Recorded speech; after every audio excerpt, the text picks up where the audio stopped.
Assalamualaikum warahmatullahi wabarakatuh. Nama saya Anas Lutfiana Ramawati, NPM 2001010003. Di sini saya akan mempresentasikan materi Bahasa Indonesia mengenai penggunaan huruf dan kata.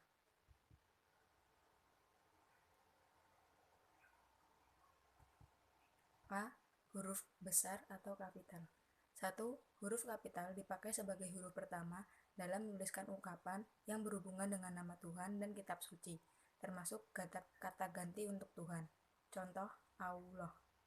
Jadi penulisannya A besar. 2. Huruf kapital dipakai sebagai huruf pertama gelar kehormatan, keturunan, dan keagamaan yang diikuti nama orang. Contoh, Nabi Ibrahim.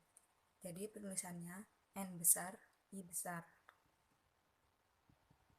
3. Huruf kapital dipakai sebagai huruf pertama nama jabatan dan pangkat yang diikuti nama orang, nama instansi, atau nama tempat. Contoh, Gubernur DKI Jakarta.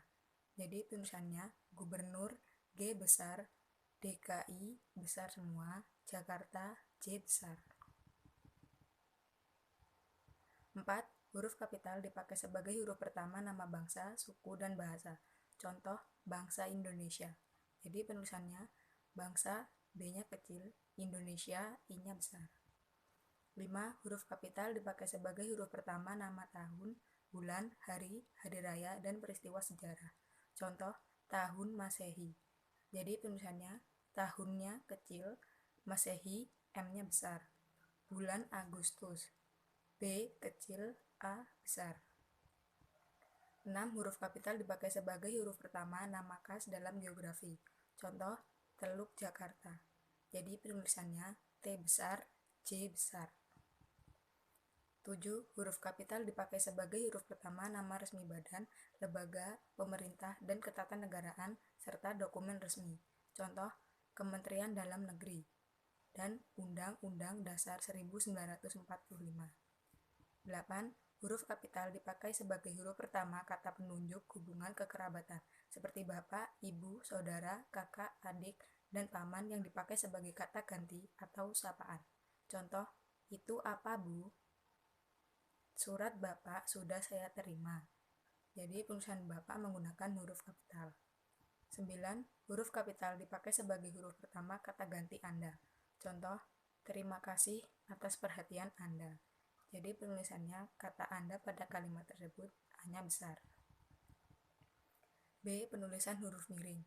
1. Huruf miring dipakai untuk menuliskan nama buku, majalah, dan surat kabar yang dikutip dalam karangan. Contoh, koran Kompas dan majalah Tempo dijual di toko-toko buku. Jadi yang ditulis miring adalah koran Kompas, Kompasnya saja, dan majalah Tempo, Temponya saja. 2. Huruf miring dipakai untuk menegaskan atau mengkhususkan huruf, bagian kata, atau kelompok kata. Contoh, buatlah kalimat dengan kata televisi. Jadi yang dibuat huruf miring adalah kata televisi. 3. Huruf miring dipakai untuk menuliskan nama-nama ilmiah atau ungkapan asing, kecuali kata yang telah disesuaikan ejaannya. Contoh, nama Latin untuk buah manggis adalah Garnicia mangostana. Jadi yang digunakan huruf miring adalah Garnicia mangostana. C. Penulisan kata. 1. Kata dasar ditulis sebagai satu kesatuan. Contoh, ibu yakin bahwa engkau bisa. 2. Kata turunan. Imbuhan, awalan, sisipan, dan akhiran ditulis serangkai dengan kata dasar. Contoh, bergeletar. B. Jika kata dasar berbentuk gabungan, kata awalan atau akhiran ditulis serangkai dengan kata yang langsung mengikuti atau mendahulunya. Contoh, bertepuk tangan. Jadi penulisannya bertepuk tangan, bertepuk, tanda hubung, tangan.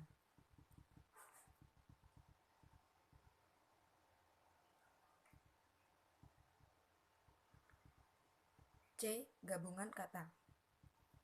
A. Gabungan kata termasuk istilah khusus, ditulis terpisah. Contoh, duta besar. Jadi penulisannya duta spasi besar.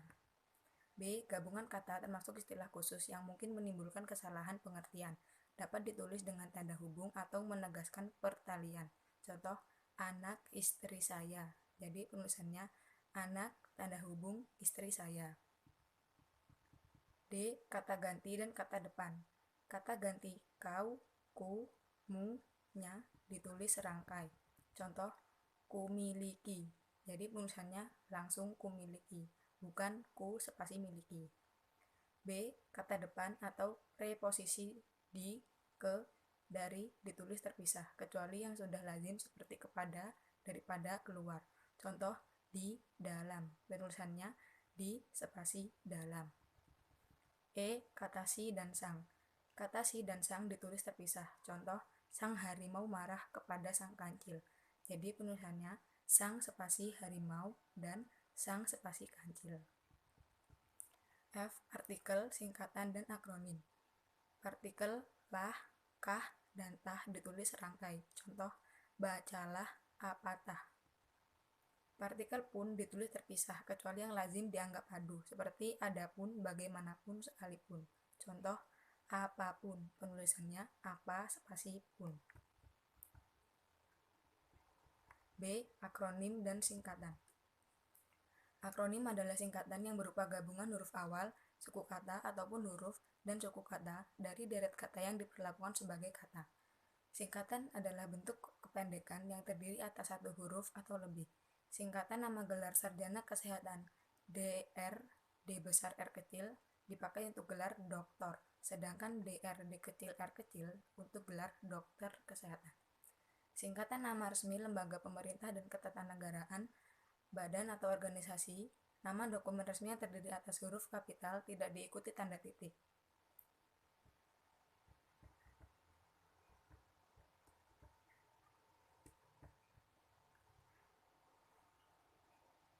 Berikut adalah pedoman penulisan akronim dan singkatan. Akronim bukan nama diri yang berupa gabungan huruf, suku kata, ataupun huruf dan suku kata dari deret kata ditulis seluruhnya dengan huruf kecil dan tidak diakhiri tanda titik. Contoh, pemilu. Akronim diri yang berupa gabungan suku kata atau gabungan huruf dan suku kata dari deret kata ditulis dengan huruf awal atau huruf kapital dan tidak diakhiri tanda titik. Contoh, Golkar, golongan karya, jadi tulisannya G-nya besar. Akronim nama diri yang berupa gabungan huruf awal dari deret kata yang disingkat ditulis seluruhnya dengan huruf kapital dan tidak diakhiri tanda titik. Contoh, DPR, jadi tulisannya besar semua. Singkatan umum yang terdiri atas satu kata diakhiri tanda titik. Contoh, NO titik, artinya nomor. Singkatan yang terdiri atas dua kata, masing-masing singkatan kata diikuti tanda titik. Contoh, A titik N titik, artinya atas nama. Singkatan umum yang terdiri atas tiga kata atau lebih diakhiri tanda titik. Contoh, SDA titik, artinya sama dengan di atas. Lambang kimia, singkatan satuan ukuran timbangan, dan mata uang tidak diikuti tanda titik. Contoh, CM dan RP. G. Angka dan bilangan. Bilangan dapat dinyatakan dengan angka atau kata. Angka dipakai sebagai lambang atau nomor. Di dalam tulisan lazim digunakan angka Arab atau Romawi. Bilangan dalam teks yang dapat dinyatakan dengan satu atau dua kata ditulis dengan huruf kecuali jika bilangan itu dipakai secara berurutan seperti dalam perincian atau paparan. Contoh, mereka menonton drama itu sampai 3 kali. Angka yang menunjukkan bilangan utuh besar dapat dieja sebagai supaya lebih mudah dibaca. Contoh, dia mendapatkan bantuan 250 juta rupiah untuk membangun usahanya.